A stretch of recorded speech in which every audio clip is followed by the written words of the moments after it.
Hello and welcome to our STROLO Star Spotlight. We launched the STROLO Star program in May of this year to connect more with people in our CF community and share inspirational and amazing stories of people from our community. So today we have an amazing opportunity to speak with the inspirational Kyle Otane.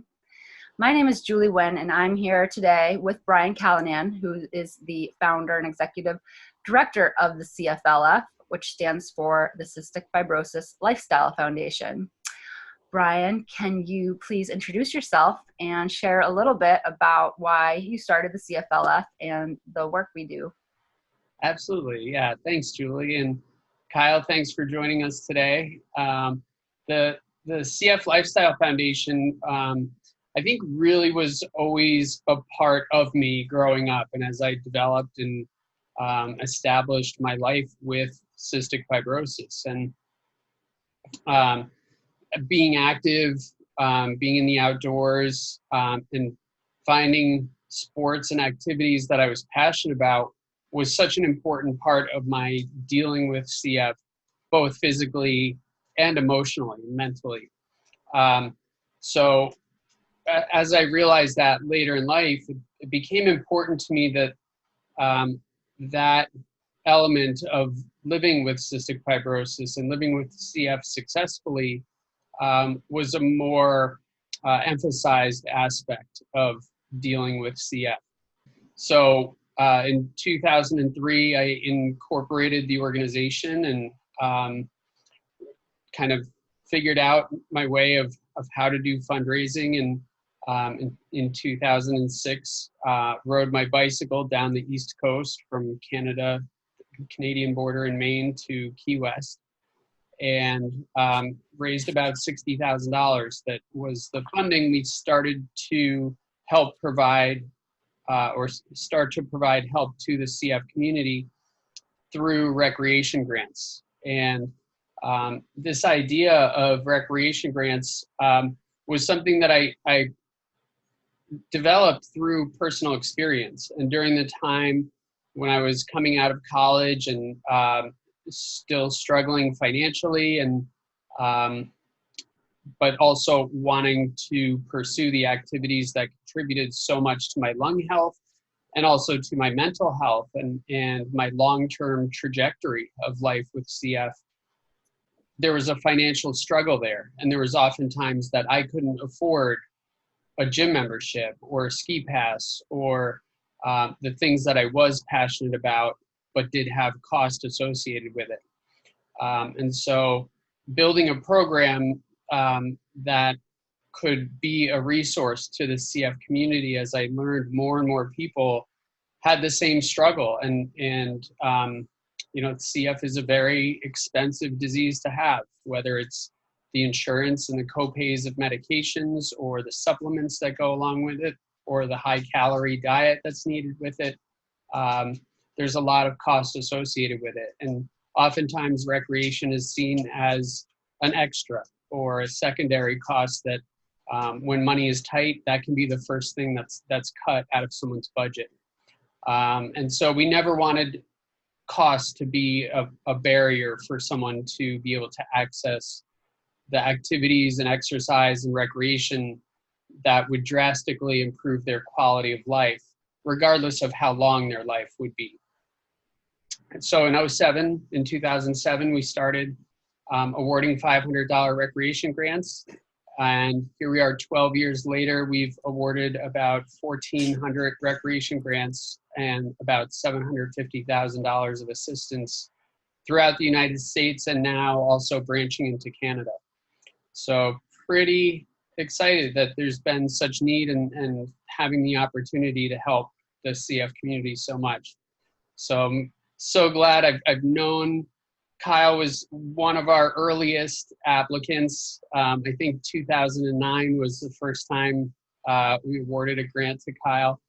And he's always been in the spotlight of living the lifestyle of the CFLF, which is aimed at living stronger and living longer, or living STROLO.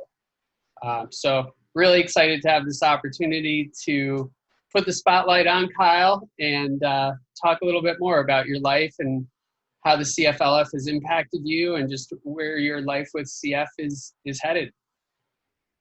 Well, yeah, thanks for having me. And also thank you for, starting the CF Lifestyle Foundation.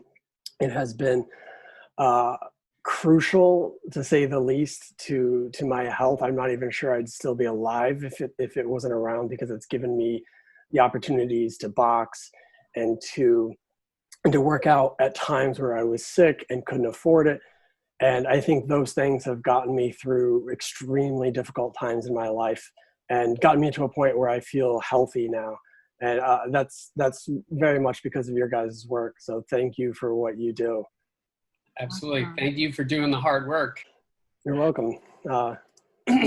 Great. So we're really excited to kick this off with Kyle today, Kyle's also a lung transplant recipient. And just like Brian said, an overall inspirational member of our CF community who also works hard to bring awareness about CF and organ donation. We are just really excited to get this started. So Brian, would you like to kick off the interview with some questions for Kyle today? Absolutely, yeah. Right. Well, just overall, how are you doing? How's your summer going? I know a lot of issues have been going on in dealing with changes related to this pandemic, and especially for people with CF, the threat is pretty real and pretty scary. And just how are you dealing with it all? Yeah, I'm actually doing very well. I think I'm quarantining pretty hard. I'm taking the lockdown very seriously, not seeing many people, only going out when I absolutely have to. I try and do groceries maybe once a month and stock up, and so I don't have to go back out. And I think it's actually allowed me to be very healthy. I'm not working, getting unemployment, which is, I have a friend who has a gym in his garage that I've been walking over to every day and working out.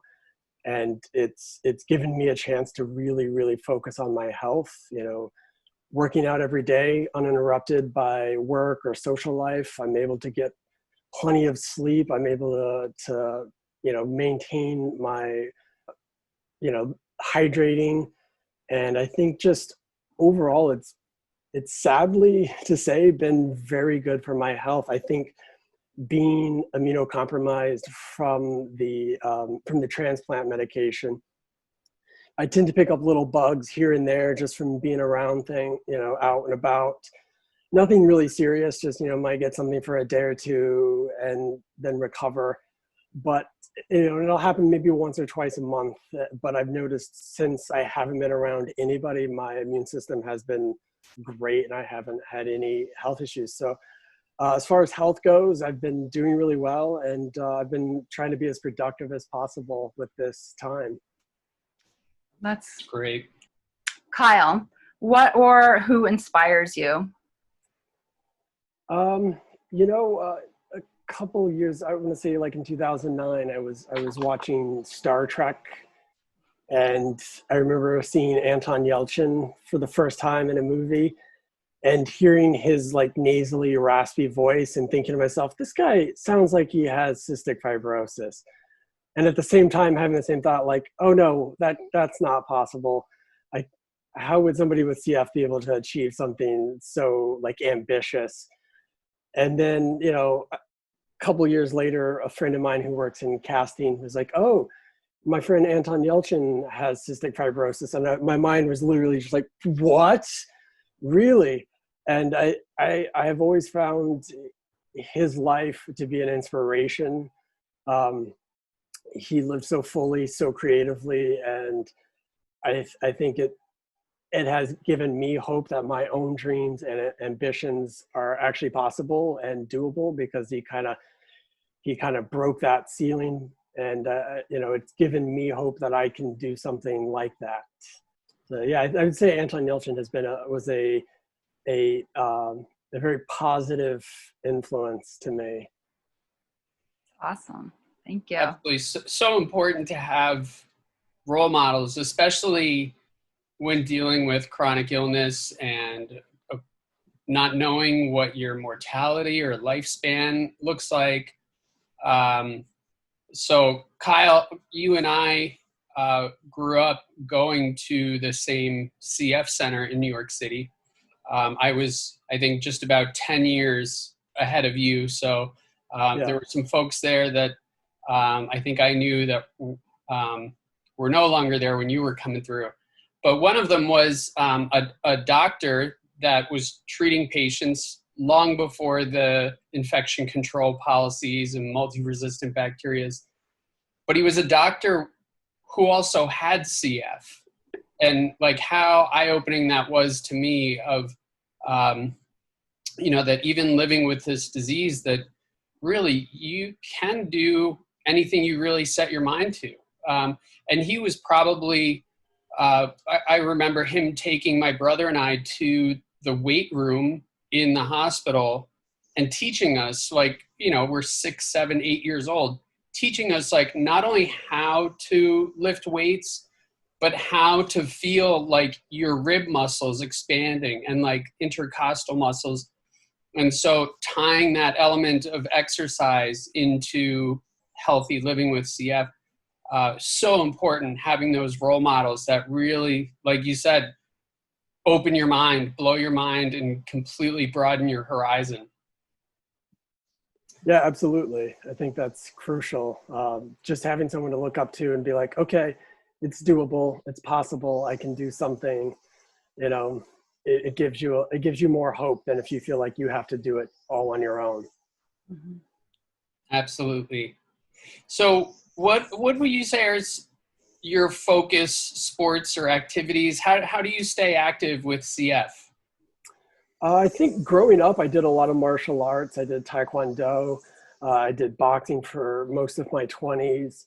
And mostly now I just work out. I focus on strength training and find that really is effective in several different ways. So that generally seems to be the thing I do the most now. I think the being post lung transplant, the years of prednisone has kind of, I have a early onset osteoporosis, and so the last year or two, boxing has become more and more painful. Working the heavy bag leads to like pain in my knuckles for a week or two afterwards. And so I've kind of been trying to reorient myself into something that I can do long term. That's not necessarily a strain on my bones or my joints, and still get an intense cardio, intense respiratory workout. And I've found that working out has kind of bridged into that gap for me. So I've been doing a lot of that. With that, I've always been curious because I don't know if I am able to achieve this when I'm working out with weights, but having like a sustained cardio workout where your lungs, your heart rate is elevated, do you feel like you're able to achieve that through your workouts? And are there specific techniques that you incorporate to try and make sure that you do? Yeah, I think shorter rest periods is definitely one way of doing that. I try not, the longer you rest, the lower your heart rate before it returns to normal. So if you kind of create less time for your heart and exercises like deadlift, squatting, bench pressing, like very heavy exercises, which require, an intense level of energy will, if you push to your max, you push your maximum weight, and you keep trying to go past that, it will work you. Like, doing 10 reps of heavy squats, I am gasping for air by the end of it. And that I find very much it works. And you mentioned with being on the prednisone, having the early onset osteoporosis, is the weight bearing exercises good for that? I'm not a doctor, but from what I think proper technique, proper form is extremely important. A lot of the exercises are developed in a way that uses your muscles, contracts your muscles without putting too much strain on your joints. Like one thing is if you're doing squats, not to let your knees go too far forward towards your toes, because that will put undue pressure on your knee joints, and that will create long-term problems in your bones. Whereas if you're doing proper form, almost all of it is just the chain of muscles pulling you through the exercise, which is great for you. All right. Follow-up question to all of that, which I feel like you've answered a little bit, but how has exercise in general impacted your health, but not only your physical health, but your mental health as well? Oh man, it's the foundation in which my health is built on. I think without it, I don't know if I would even be alive. I think boxing got me through very, very difficult times, mentally and physically, that I think training for a fight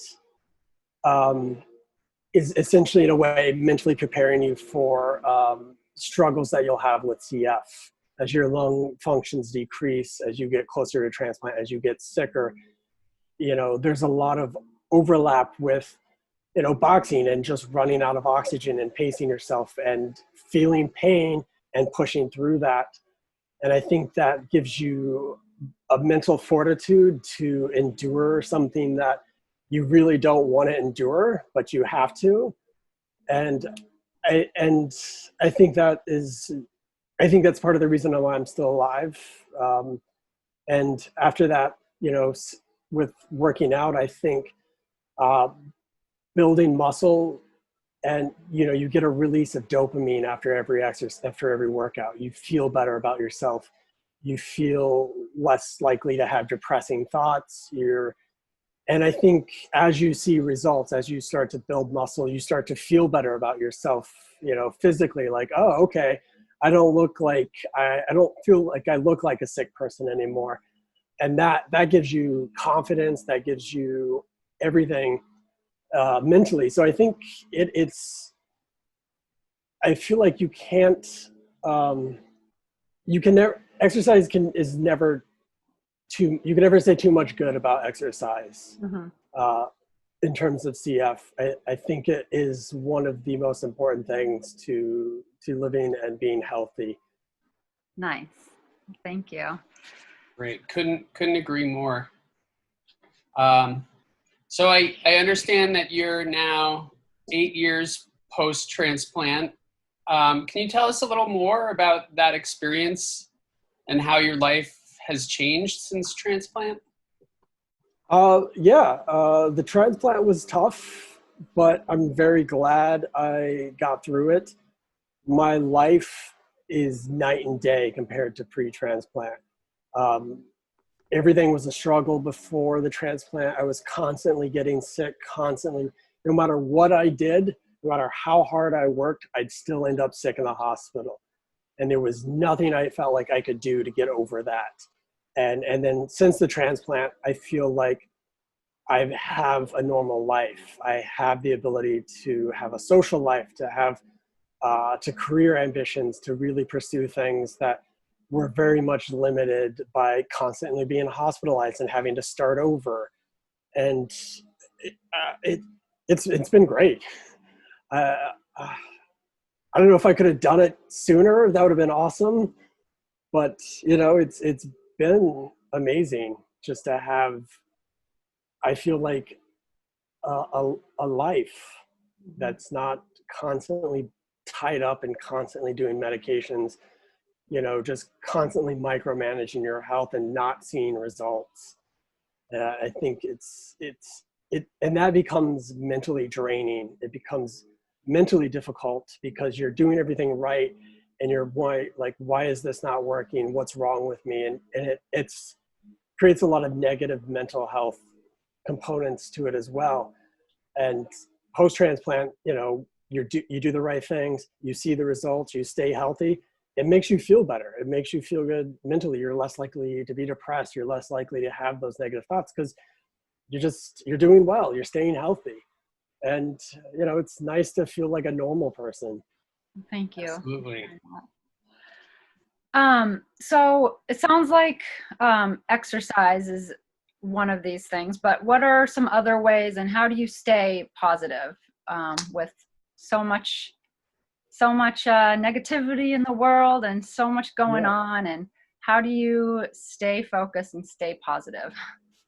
Yeah, I think meditation is another big component of that. I got into meditation in college and found that you you have better control of your thought process, and you're able to, you start feeling that those negative thoughts come down, you sit down, uh, you know, become present, acknowledge those thoughts, kind of let them go.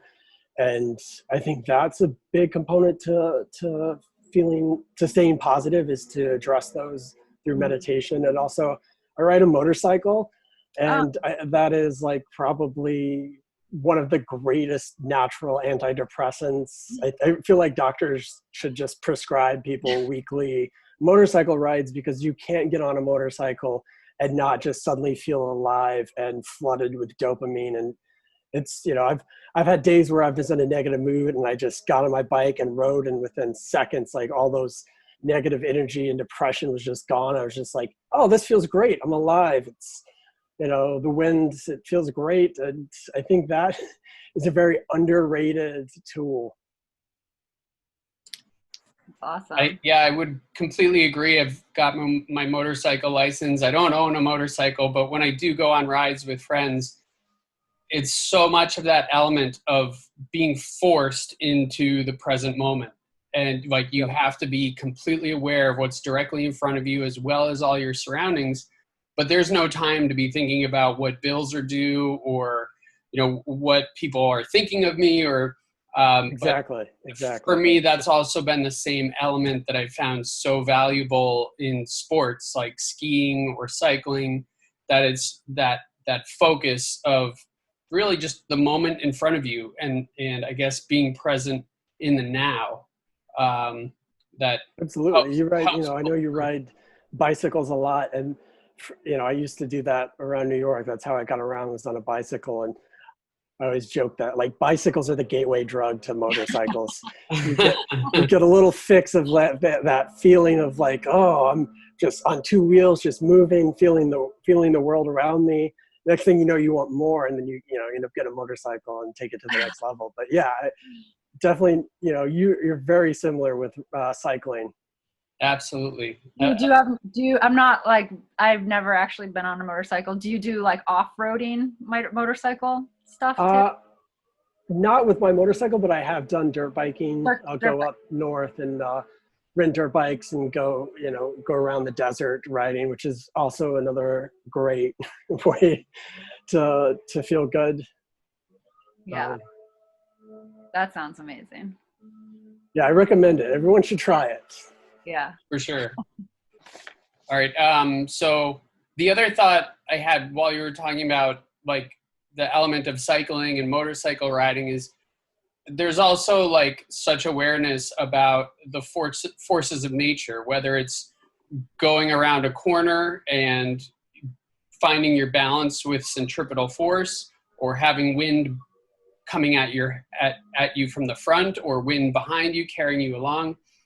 And to me, like, that's always been an important part of coexisting with CF as opposed to fighting CF. Being really aware of the natural forces that can help me or make it more of a challenge for me. That was part of my reason to move to Florida and to the coast, to be closer to salt water. But I think also CF in general has been a driving force for me. It's been kind of the wind in my sails that has driven me towards achieving health instead of avoiding illness. And again, so the mindset of those activities is equally as important as the adrenaline itself. Absolutely. Absolutely. Yeah. So you already kind of answered my next question of what do you like to do for fun and how do you relax? Yeah. You know, I'm not always riding motorcycles or meditating. As a writer, I like to read a lot. I like to watch a lot of movies and TV to kind of study the medium and other artists. So I do a lot of that as well. I would also say working out I find fun. I know a lot of people don't like dread working out, and maybe I was, when I first started, but I've come to a place where I'm like, okay, I feel good while I'm doing it. I feel strong. I like that feeling. But I don't know if it's necessarily relaxing, but it's something I do that I find fun as well. Yeah, I think those are reading, writing is important, doing a little bit of drawing as well. I'm very creative as well. So I think that component is important too. Absolutely. Having a good balance. And obviously stacking rocks seems to be one of your strengths too. Yeah. It's actually telekinetic. I'm just using it with my brain. But the physical stressing of muscles and like the chemical element of getting the blood flow into your muscles and the endorphins and the pain that come with it, I do think also creates an ability of the muscle to relax. And I know when this pandemic started, I didn't really have means of exercising indoors. I didn't even own a yoga mat. And so I quickly as I could ordered one and started doing like Pilates and yoga, and eventually got a trainer stand for my bike. But in those 2 weeks or so when I couldn't exercise and I was at the height of my stress, I was in so much physical pain, and like I didn't have the ability for my muscles to work out that tension and to be able to like physiologically relax after it. Absolutely. And I think like there's something about, using your muscles kind of drains the cortisol of your body. You get those levels built up, and I don't know how it works, but like, it seems like you kind of burn it off through muscle fatigue. And that's afterwards, you definitely have lower cortisol levels, which is a nice feeling. Mm-hmm. Especially if you're everyone who's on prednisone and once who knows that like overloaded kind of anxiety that comes from it, that working out is so good at removing that and making you feel more relaxed. Yeah. Like you're not holding it in your body as much. Yeah, for sure. So Kyle, you live in Los Angeles and you're a screenwriter. Can you tell us a little bit more about that and what kind of scripts you write and what do you do? Well, I'm working to be a TV or write feature films, whichever they'll pay me for, and I really want to focus on stories that include people and characters with disabilities and chronic illnesses, because I feel like that's something that isn't done right in Hollywood a lot of times. Mm-hmm. There's a lot of negative tropes out there and stereotypes, and I feel like that's damaging, and I feel like we need a lot more awareness. I think a lot of people may not have somebody with CF in their life, or ALS, or some other debilitating disease, and so they don't know. Mm-hmm. And there's nothing out there for them to see it, and if it's not in the media, we don't really get an understanding of it. And I think it's important that we start having stories that include people with disabilities, chronic illnesses, but not use them as a crutch for a plot point or things like that. Really add them more organically as that we are in real life, and try to normalize that a little bit. Right. So I think those are the stories I'm most interested in telling, but through the lens of, say, genre, maybe, through an action movie, something like that. Mm-hmm. Wow. Well, sounds like that's much needed, and I look forward to seeing some future work. Thank you. All right. So you don't only write for the CFLF blog, but I've also seen a recent article in Vice, as well as some other writing of yours. Where do you hope that your CF advocacy and that your writing will take you? I mean, you kind of just mentioned a little bit about that. Yeah, I've written a couple articles for Vice now, and similar thing, getting awareness out there about diseases, about organ donation, about disability, and trying to give people who don't have somebody in their life as a viewpoint, something to reference, and in a way that's not damaging or creating a negative stereotype towards, people with, lung transplants or people with, anything. I think it's, anytime I bring up cystic fibrosis to somebody, they just look at me like, I don't know what that is. Is that like, and there's no shorthand for me. We have 5 feet apart now, which is, I thought a good representation of CF, but nobody is able to like, okay, I see what CF is. And it would be nice for, I think, to have that shorthand, or just to be like, yeah, I have CF. And they're like, okay, I kind of get that. And then I understand a little bit of your struggle. And I think that is very important. I feel like a lot of negative stereotypes out there about people with disabilities or pre-existing conditions. Like, you see the beginning of this pandemic, a lot of people just kind of assumed, oh, well, the economy is more important than these weak, frail people who have pre-existing conditions. We don't need them. And this idea that we are a burden on society is very pervasive in the subconscious of a lot of people in society.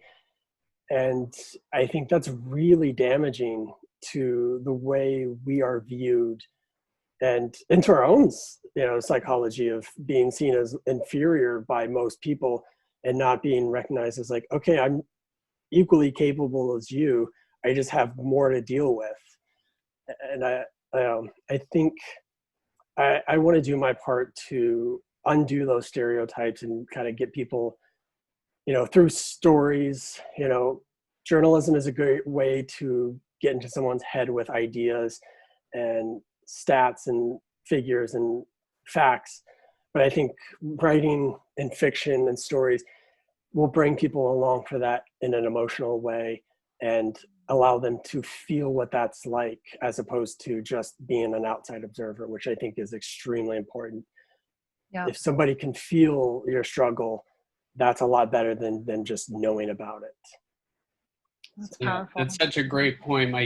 My gears were turning so much as you were talking, and especially that piece of like, when trying to explain to someone like who has never heard of CF, there is no real shorthand for the complexity of the disease, both physically and mentally. I always start off with asking people like, have you ever had a cold? And when they have, do you recall like that congestion that you would have in your lungs? It's like that every day. Yeah. They're like, oh, okay, I get it. But they don't get it. Like, they don't get it. You're just barely scratching the surface. Yeah. And it's an incredibly complicated disease that affects more than, just your breathing, your pancreas, your intestines.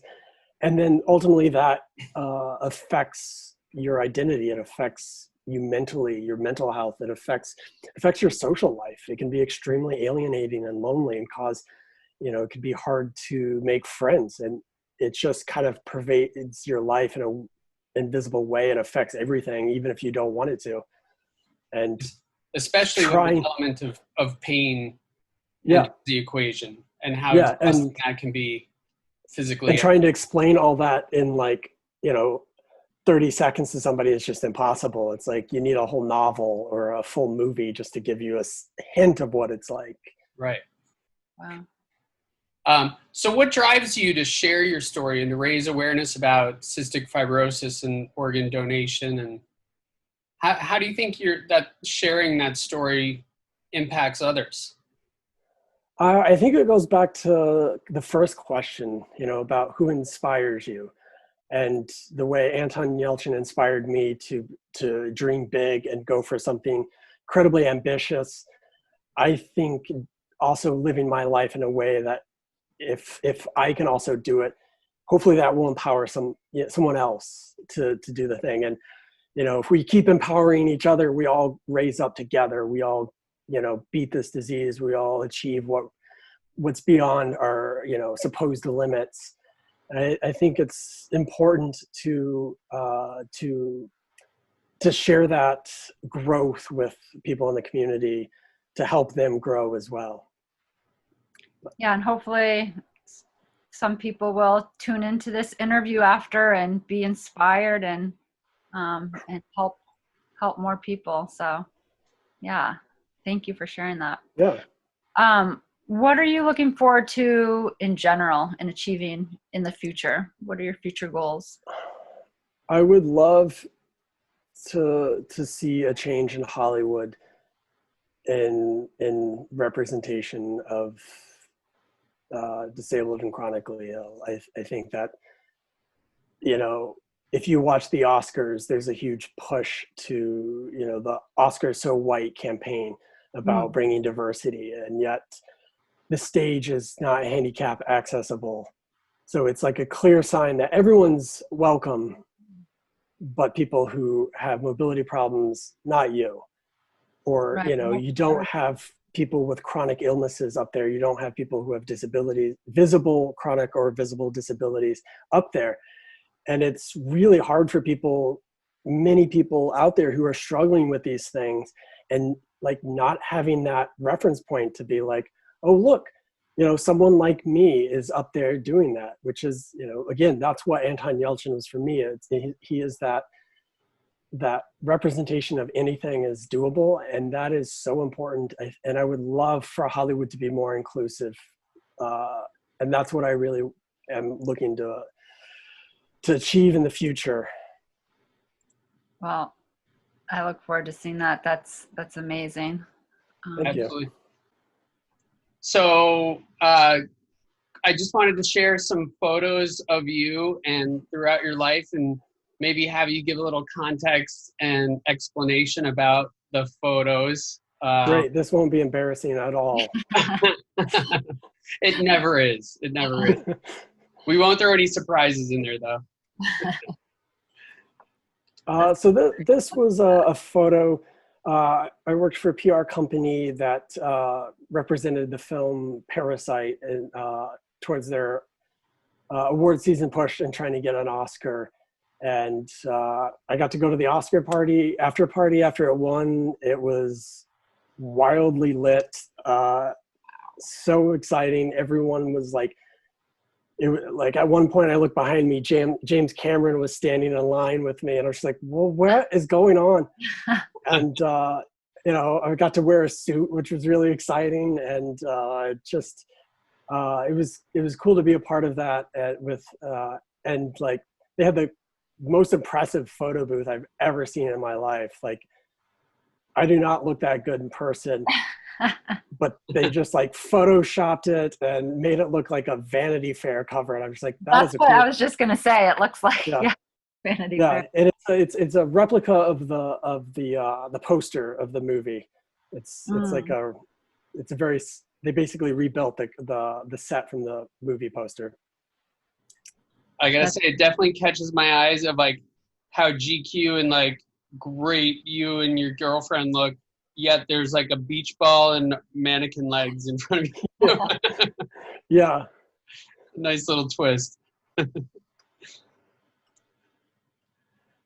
how about this one? So this was a challenge. A friend of mine was doing an awareness campaign for it was called #Lift and Raise Her, to raise awareness for women in Uganda, providing education and, food and microloans. And so she challenged me to lift something up. So I decided to just go all in and actually lift and raise her. I just wanted to kind of go over the top. And mostly great. I just wanted to see if I could actually do it too. Making it look pretty easy. Did you get that on the first try? It took a couple tries. I did not want to drop my girlfriend on her head. Yeah. Felt like that would have been damaging for our relationship. So it wasn't so much the weight that was difficult. It was finding that balance and having total control over that balance. If I felt like I didn't have total control, I would kind of abort and just toss her on the couch, which is to the side there. So, just wanted to make sure I didn't hurt her. But she was really trusting, and it was great. Right. I love it. It's such a powerful story of the meaning behind it. How about who's that? This was actually a friend works at a wolf sanctuary, and I got invited. It was like the day after I had a sinus surgery, and my hands in my pocket because I had gauze and tape that I had just taken off my nose for the photo. But most of the day I was just wearing like a bloody gauze over my nose. And the wolves were like so in tune with it. It was really incredible that they would they would come up and they would just like get real close and sniff my nose, like as if they knew there was something going on. Wow. Wolves are incredibly intuitive animals. And I got to go on like a nature hike with them. It was pretty cool. That is so neat. That is amazing. Julie and I are both dog people. Yeah. That's same. Beautiful. Same.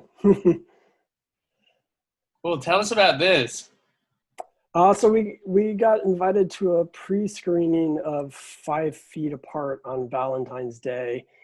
With Justin Baldoni was there. The 2 main actors were there for a Q&A afterwards, and I got to spend some time talking with Justin, the director, about the film.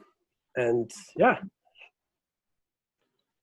that's awesome. I recall seeing your posts on social media about it. What were your impressions of the movie and the I guess how the actors did, and how having CF as a rare disease in the spotlight of a professional production impacted you? I thought it was incredible. Not necessarily the story, but that it got made, that it featured people with CF without it being exploitive, I thought. I felt like they show early on in the movie that her coughing up mucus, which, is a very common thing for us with CF, but to the outside community, it's like repulsive. It's like disgusting. And I've gotten so many dirty looks and been so alienated at times, coughing up mucus and just people saying, derogatory things about it. And I think them showing that was important to show that it's not a pretty disease. It's not just a tragic disease, but it's not pretty. It's ugly. It's gross. And I think it was very important to put it through a lens of like a romance, or like a teen romance, because people were going to go see that movie looking for, teen romance story. And what they got was an education on what cystic fibrosis is like. And I have had people where I've been like, oh, I have CF. And they're like, oh, is that like that movie 5 Feet Apart? And I'm like, yeah, it's like that. And they're like, oh my God, wow, that's so amazing. Is it like that? And then, and you create a dialogue and you're able to like talk to them about it. And I think it's I think as a movie, it did a really good job of telling a fairly emotional story and portraying people with CF accurately. Because I feel like I know those characters. I know, and even in myself, I see aspects where I'm like, oh man, I'm kind of Cole Sprouse's character at times. I need to not do that so much. Right.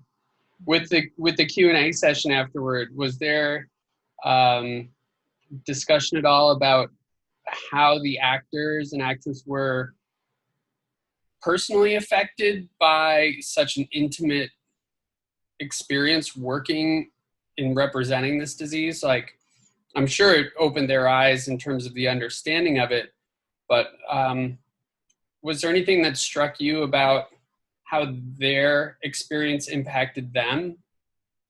I think they were very impacted by the CF community after it came out, and by and seeing how much it affected us, that they were like, oh wow, like we really wanted to get it right. And they just seemed like they were very moved by how much the CF community kind of came out for it. Yeah. From what I read before, it sounds like the director really put a lot of effort into, consulting, I think, with Claire Wineland and and others in the CF community to try to get the movie, I mean, obviously can't be 100% accurate, but getting it close.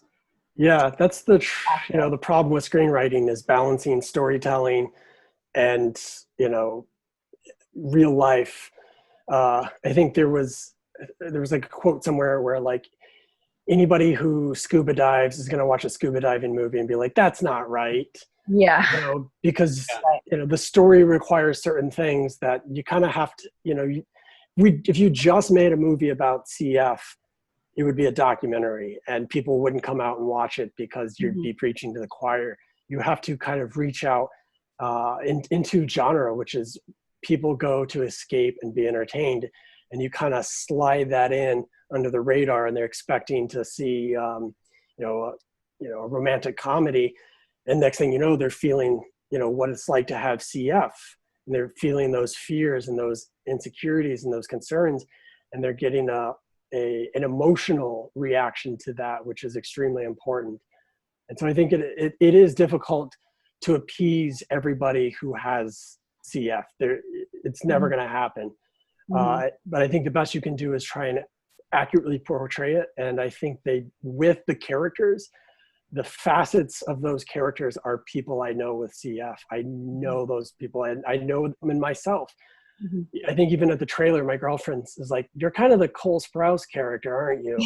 And it's like, okay, yeah, they know it well enough to know the nuance in the characters and how we act and how we hang out in the hospitals. And, I thought they did a pretty good job at being accurate about the nuances, Cool. Nice.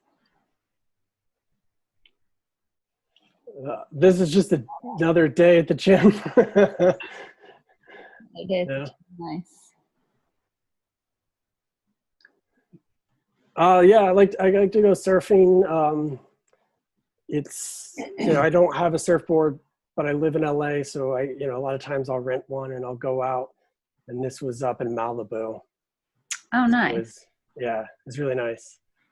Have you ever participated in any of those CF surf experience days? I've never heard of them. Viola? I've never heard of them. Yeah, I'll send That you. sounds cool. There's Ola Foundation. That's in Southern California. I think they're in the Malibu area, but oh, cool.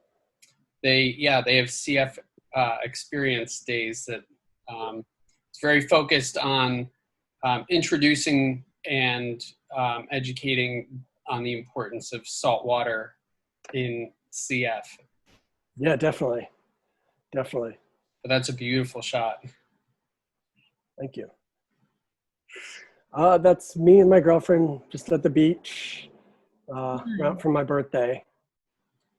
Is that recent? Yeah, this was last year. Yeah, last year. Nice. Is that in California also? Yep, also in Malibu. Oh, nice. Nice. Great place to live.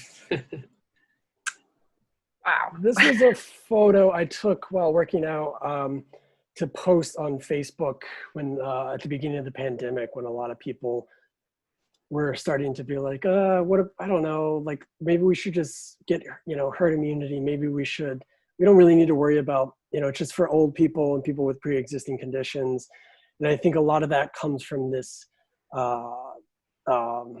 ignorant belief that people with chronic illnesses are weak and frail and sickly and incapable. And I kind of I wanted to just disrupt that image that people have in their heads. And, my posts, I have 3 of the 4 underlying conditions that make me vulnerable to COVID. But if you looked at me, I don't think you would say, oh, that guy's a very sick person. He seems incapable. We're better off without him, Yeah. It's really a powerful image, and I think really does redefine the image of CF and so many of the elements of, nutrition and malabsorption and having poor self-body image, that this completely breaks that mold. Yeah, I hope so. Thank you. Yeah. Nice. Cool. Well, if I can figure out how to, that's the last photo we have. If I can figure out how to stop share. There we go. All right.